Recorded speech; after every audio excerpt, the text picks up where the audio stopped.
Guys, welcome back to my channel. So in this video I'm going to be showing you guys how to make this dress, but we are going to start with the easiest part, right? So let's just start with a basic skirt pattern so we can get it out of the way, and then we'll get into the top part. So for the skirt, it's just a basic pencil skirt, folded the fabric into two for the top one, and then also the second one is also folded into two, right, for my back panel. So placed it on top of each other, and then the length I have here is basically my shoulder to waist, whatever your shoulder to your shoulder to waist is. So my shoulder to waist will be 17, that's my half length, and then I want this dress to be at least like 41 or 42, that is just on my knee, or like a little bit below my knee, 41, right? So subtract the two of them, whatever you get, that will be the length of your skirt, right? So that's including the seam allowance you're going to use to fold it. You can do extra 2 inches for your seam allowance. So that's the length I'm working with here. And then the width I have here is just my hip measurement, the widest part of your lower body, which is most likely your hip, plus divided by 4. So for me, that should be around 12, plus like extra 1 inch of seam allowance, or 1.5, depending on you. So after that, I'm going to come up here and mark my waist divided by 4, and then plus 2 inches or 2.5, because I'm going to use 1.5 for my side seam allowance, and then 1 inch for the center part here for my dart. And then I'm going to go down. My waist to my hip is at 10. On this point, I'm going to insert my hip measurement divided by 4. Like I said, my hip is 48, divided by 4 is 12, plus like 1.5 of sewing, or 1 inch of sewing. Come down to this bottom part. I'm going to remove about 1.5 from it, just to narrow it a little bit, right? And then I'm going to go ahead and connect. So I'm going to connect from here. Come down on this line at least 2 inches before you connect, and then connect from here to here, and then from here to here, right? And then I'm just going to go and cut out the excess on the side. So guys, the next thing I'm going to do here is just to insert my nipple to nipple divided by 2, mark that here, and then I'm going to bring this down 2 inches before my hip line, which will be at 8, because my hip is at 10. And then I'm going to mark half an inch on this side, half an inch on this side, and connect it. So basically this is going to be my dart all the way, like on the 4 sides of this. So I'm just going to notch the center, right? So I'm going to put this dart on the 2 sides of the front, and then also on the 2 sides of the back. So let me go ahead and also split this open, the center back. So that's basically, this is going to be my zipper allowance, about 1 inch in the center back. So now we are going to, after cutting it open, we'll move over to the top part. So guys, for this, all I need is just my basic bodice pattern, right? You see my bust divided by 4, plus my 1 inch of sewing it, my waist divided by 4 plus 2 inches, that's 1 inch of darting and 1 inch of seam allowance, added my darts, my 3 inches of neckline, my shoulder divided by 2, right? My 1 inch, so basically shoulder divided by 2, because I'm placing both the front and the back together, but this is basically my shoulder divided by 2, which is 8. Came down here by 1 inch for my shoulder slope, marked 3 inches from here to here for your basic neckline, connected it to this point, gave it also 3 inches of depth, right? And then after that, marked in my armhole just like that, and then this is it. So guys, the next thing I'm going to do is just to the same thing for the back. Is just that I have my zipper allowance here, and it's just 1 inch of neck depth. So we are trying to recreate this on the top part, right? So what I'm going to do here is I'm going to go to this shoulder slope. I have 5 inches there, so I'm going to find halfway through this here, right? Halfway through this shoulder slope, because I need half of it. It depends on you. You can do 3 inches if you don't want yours too open. So I think I'll just do 3 inches, right? Instead of doing half of the shoulder, I'm going to do 3 inches coming from the end here. I'm counting the 3 inches from this end, not from the center, from this end, because I'm going to be using this to, because I'm trying to create a square neckline, you understand? So after that now, I'm going to go up here from this point. You're going to calculate the length you want your shoulder to, the neckline to be. It depends on you where you want it to be, right? So measure from yourself. So let's say I decide to use about 8 inches here. So come down at least 8 inches. Or let's say I decide to do 7.5 instead of 8. all I have to do is just to rule a straight line across from that point, and then I'm going to connect it this way. Guys, try not to keep it too straight, right? Maybe at least 0.5 inwards a little bit, right? So after that, I'm going to connect from this point here all the way down to this point. You see, if I measure what I have here now at this shoulder slope, which is at 3 inches, and down here, which is 3.5, you see what I'm saying? So I came in a little bit instead of keeping my hand straight all the way. So this will help me to eliminate a little bit of the gapping, like that gaping that will come with the neckline here. So after that is done, we've created the neck we want. Guys, you can bring yours down a little bit more if you would like to, but let me just stick with this for in the meantime. But if I find that it's too high, I can always bring it down. So after that, now the next thing I need is how I'm going to connect this point down to the side. So what I'm going to do is I'm going to mark it from this point here. I'm going to try to avoid my dart. So I'm going to go at least, let's say 2 inches away from the other leg of my dart, right? So go 2 inches away. See one leg of the center leg of my dart, one on the side, one on this side. So I'm going to go at least 2 inches, or you can do 2.5, guys. Because if you look at the picture, you see where my side seam is going to start. If you look at the picture, you see that this is almost towards the side. So if you want, you can go from this side here and do 2.5, right? You know that it's going to be this is my seam allowance, right? So you can do 2.5 from the end here, or you can just do 2.5 away from the center. It depends on the width you also have here. A smaller person might do 2 inches because their waist is small, but you know, like I said, this waist might be too, maybe because of the length of this hair, I have much to work with. A smaller person, their waist can end somewhere here. So it's just for you to leave enough space to still show that this fabric is going in towards that direction, right? So what I'm going to do is I'm going to go at least 2.5 away from the one leg of my dart, which is here. So what I'm going to do is just to connect it from this point now all the way to the corner of this dart.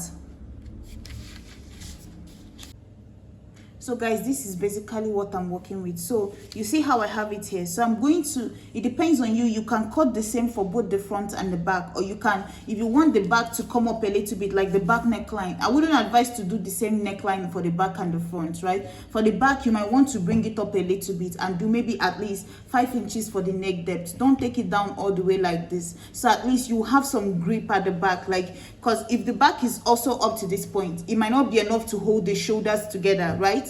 But if at least if you bring up the back a little bit, it will help to hold the shoulder of your clothes, so it won't be falling off. So I'm just going to separate it, right? Separate the front and the back.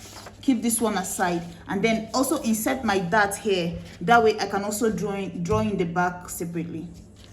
So guys, the neck, the same neck shoulder that you use for the front is what you use for the back, because remember, the two shoulders will meet each other, so you have to maintain that. So the 3 inches I marked before, I've also marked it again now. And then you see, like I said, I'm going to do 4 inches instead of doing, I decided to do 4.5 instead of 5. So now I'm going to connect it all the way. So go ahead, mark the line, and then I'm going to keep it this way, all the way to this point here. Right, instead of making it straight, I've connected it just like this. And then the next thing I'm going to do, again, on the leg of my dart, you see the dart at the back comes up to your to your chest line. So I'm going to also mark that same 2.5 again, which is at this point. And then I'm going to connect this dart all the way to this point, like this. You see?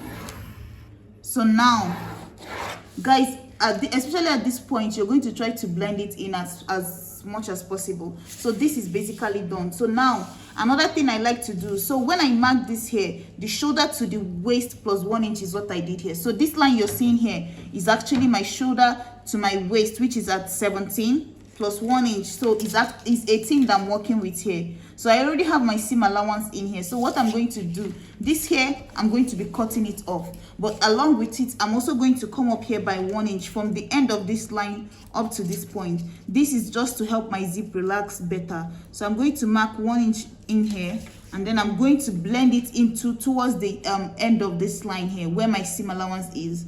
This is just for your zip not to bulk up, right? You need to reduce the length of your back because your back and your front are not the same length. So you need to always reduce the length of your back because the bust is in front but the back is just straight. So now I'm going to just go ahead and cut out everything.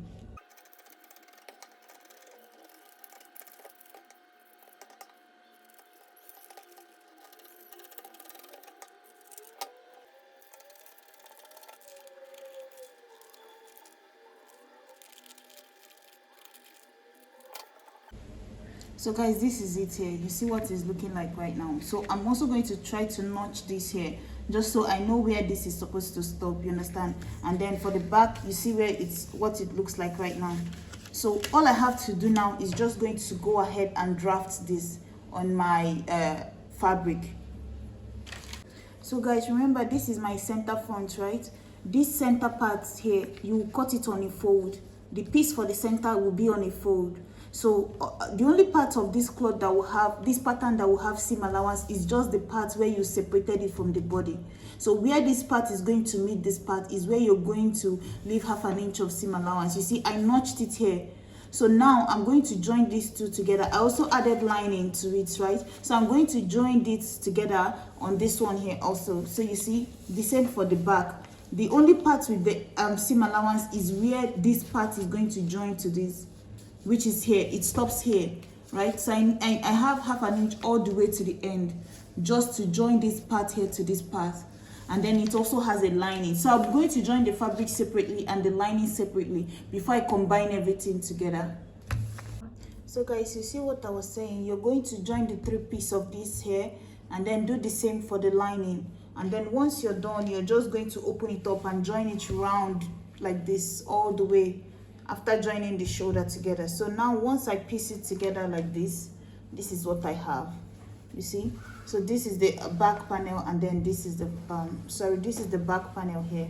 You see, with my lining and everything. So all I have to do, another thing is that once you're turning it over, this part where the curve is with the tension, you have to use scissors to cut it so that you reduce any, because this is a curve, you need to reduce the piece of cloth here so that it will reduce any tension. You understand? Make a notch there so that when you iron it out, it will give you this smooth curve instead of like bunching up the fabric. So now I'm going to set this aside, and then I've also gone ahead and coupled the skirt together, right? So this is what the skirt looks like at the moment. So you can use your lining also on the skirt parts, but this is what my skirt is looking like. So let me also set this aside, and then we'll move over to the sleeve. It's folded in 2, and then I'm also going to go ahead and fold it over again this way, and then cut what I need. So to cut my sleeve, all I have to do is you have to measure yourself to the length you want the sleeve to be. You can make it up to this point from your shoulder to somewhere here. It depends on you, but don't forget to add like 1 inch of seam allowance for folding the edge, ½ an inch to join it on your shoulder part, and then at least like 2 inches for ease, because remember you're still going to put a tie there and then ruche it up. You understand? So at least you need extra 1.5 plus, let's say another 1.5. So whatever the length you want to work with is, add 3 inches to it. That's the just to be safe, right? So I'm just going to go ahead and mark this all the way to this point, and then I'm going to give it a curve from a straight line from this angle to here. And then if you're wondering what the width I have here is my armhole divided by 2 plus like extra 2 inches. So that's what I added here. And then from this point, you're going to find halfway through, give it a curve here and a curve above. And then I'm just going to cut from this point out, and that's it. I'm not cutting any other thing on the sleeve. I'm leaving it the way it is, straight down. So guys, another thing, before the sleeve gets to the end, I'll come up here about 7 inches, right? When I go to sew the edge of my sleeve, right? I made these things that are like this width, like belts. So when I get to the end of my sleeve, before I get to the end here, about 6 inches before, or 7 inches, sorry, because you still need 1 inch of folding the edge, right? So after folding the end of my sleeve, I'm going to come up here about 7 or 6 inches, depending on what you want to use. And then I'm going to insert this two of it as I'm closing up my side seam. So as I'm sewing after putting this at the body of the cloth, as I'm sewing this and coming to the end here, I'm going to insert 2 of it at this edge here. That way one of them will wrap around and come back out on this other side, right? and then I'm going to tie it together, and it will drop to give me that funnel effect at the end of my sleeve. So guys, this is it. Here it's done. So basically, once you see what I was saying, as you're coming to the end here, putting this inside of your, like where the seam of the sleeve is, and then what you're going to do is you're going to put one towards the front, one towards the back, and tie it. But if you're not comfortable with this, another way you can do it is, after putting this belt in, also use an elastic to ruche it inside, right? So to pull it together already, so that even when you tie the belt, it doesn't matter, it's just for decoration. But if you want, another way you can do it, if not the elastic, you can also take this belt the way it is now, and then sew it down, like ruche your cloth a little bit, right? And then sew down this belt to help hold this together. So you know that the only part you're tying on this belt is just on the end, like towards this other side. Like you can mark like a chalk on this side, and then take this side of the belt, this fabric, pinch it all together this way, take this belt like this, sew it at the bottom part, at the top part, until you get to this where this chalk is. Do the same thing on the other side, and then just tie the end of the belts together. That way you've created a cuff to hold the belt together. That way you don't have to tie it, like you don't have to tie. When you tie it, it's not you that is making the ruche, it's already made, if that makes sense. So this is what mine looks like at the moment, and then this is this body of the cloth. You see, I've added, the skirt doesn't need any explanation, guys. The main focus of this top was just for us to get, the main focus of the tutorial was just this part, right? So basically this is a basic bodice. Once you put in your square neckline, curve it towards the dart where you want to move away from, and then go and trace it on your fabric. When you're tracing it, add seam allowance only to this side, because your drafted pattern already has the side seam allowance and all the seam allowance it will need. Only just from this point to this point is where you're going to need seam allowance, both from the center and then the one on the side. The one on the center, you're going to be cutting on a fold. Everything you're cutting single, and then you see what the back looks like. You see, that's basically the same thing. You're adding your seam allowance here, right? And then this is you add your zip, and that's basically it. You can add a slit also. So thank you guys so much for watching, and I'll see you in my next video. Guys, please like, share, and subscribe. Bye.